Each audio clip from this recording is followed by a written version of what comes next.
আসসালামু আলাইকুম। কেমন আছেন সবাই? আল্লাহর অশেষ রহমতে আমরা ভালো আছি। আমি আজকে রান্না করব চিকেন রোস্ট। এই তো মুরগির ৪টা রানের খণ্ড নিয়েছি। ২টা মুরগির থেকে মাংসটা নিয়েছি।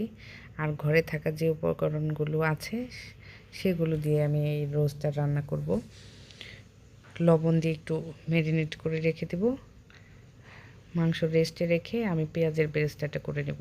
এই তো আমার পেঁয়াজের বেরেস্তাটা সুন্দর কালার চলে আসছে।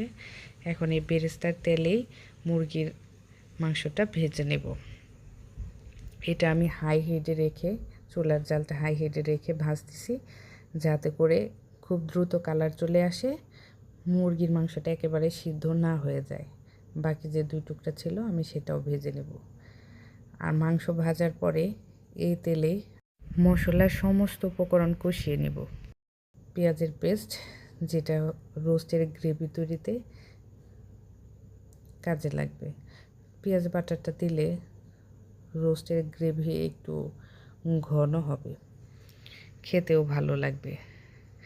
আর এর মধ্যে মশলা তৈরির কোনো ঝামেলা নাই। রাঁধুনির যে রেডিমেড মশলাটা আছে চিকেন রোস্টের, আমি সেটাই ব্যবহার করব। মশলা তৈরির ঝামেলা না থাকলে খুব দ্রুতই রান্না করা যায়। আমি এখন মশলাটা দিয়ে দিচ্ছি। মশলাটা এখন সুন্দর করে কষিয়ে নেব। যে কোনো রান্নার ক্ষেত্রে মশলা কষানোটাই হচ্ছে আসল। যদি মশলাটা ভালোভাবে কষানো না যায় তাহলে খেতে ভালো লাগে না। যত ভালোভাবে রান্না করেন, যত ভালো কিছুই রান্না করেন, খাবার খেতে বেশি মজা হবে না।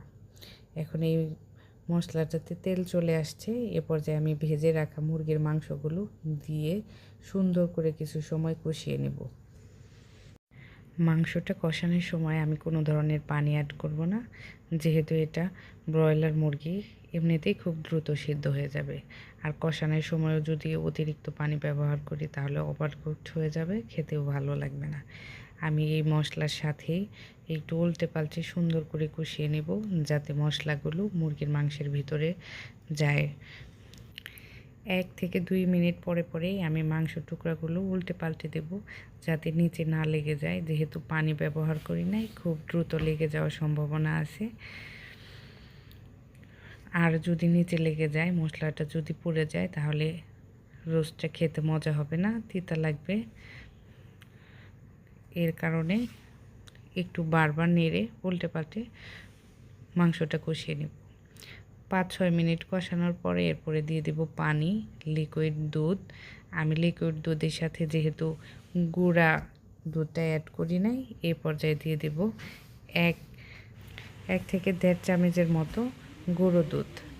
আমি এখানে ছোটো একটা প্যাকেট ব্যবহার করতেছি ড্যানিশের।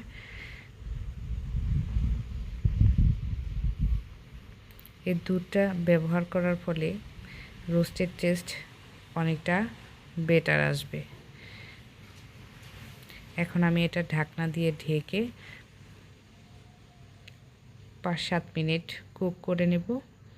যখন ঝোলটা একটু ঘন হয়ে আসবে, তখন আমি এর মধ্যে দিয়ে দেব ৫-৬টা কাঁচামরিচ। আমি কাঁচামরিচগুলো সুন্দর করে একটু চেড়ে নিয়েছি, যাতে হালকা হালকা একটু ঝাল হয়। এরপরে ভেজে রাখা বেরেস্তাগুলো দিয়ে দেব। আর আমি কিছুটা বেরেস্তা রেখে দিলাম পোলাওয়ে ব্যবহার করার জন্য। আমার রোস্ট রান্না শেষ। মাশাআল্লাহ, দেখেন কি সুন্দর হয়েছে। আমি টেস্ট করে দেখলাম, সব কিছু একদম ঠিকঠাক আছে, পারফেক্ট। এখন আমি এর সাথে খাওয়ার জন্য পোলাওটা রান্না করব। পোলাওটাও খুব সিম্পলভাবে রান্না করব। দিয়ে দিলাম তেল। তেলের মধ্যে দিব অল্প একটু পেঁয়াজ কুচি। পেঁয়াজগুলো সুন্দর যখন কালার চলে আসবে, এর মধ্যে আমি দিয়ে দেব চাউল। চাউল দিয়ে এর মধ্যে দিব সামান্য আদা বাটা, সামান্য রসুন বাটা আর একটু লবণ। এখন চাউলগুলো সুন্দর করে কষিয়ে নেব। চাউলটা এমনভাবে কষাবো যাতে ঝরঝরা হয়, একটা আরেকটার সাথে না লেগে যায়। একটু সময় নাড়া দিলেই ৪ থেকে ৫ মিনিট কষালেই হবে। আনুমানিক এরকম ভেজে নিলেই সুন্দর হয়ে যাবে। তখন এর মধ্যে দিয়ে দেবো ফুটন্ত গরম পানি।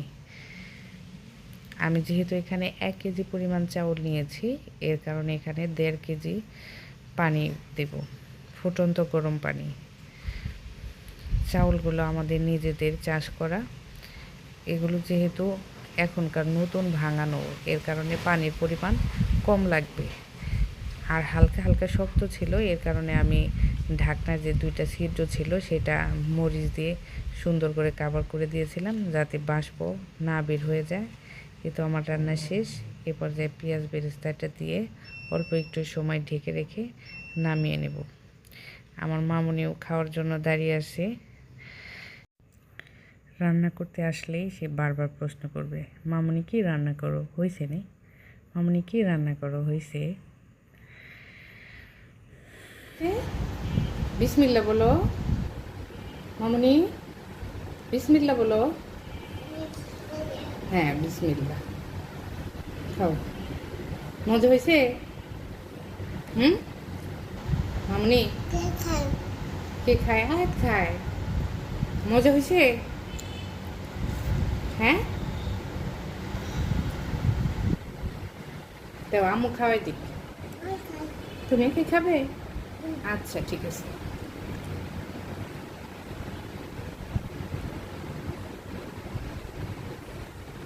বড় আচ্ছা খাও, ঠিক আছে।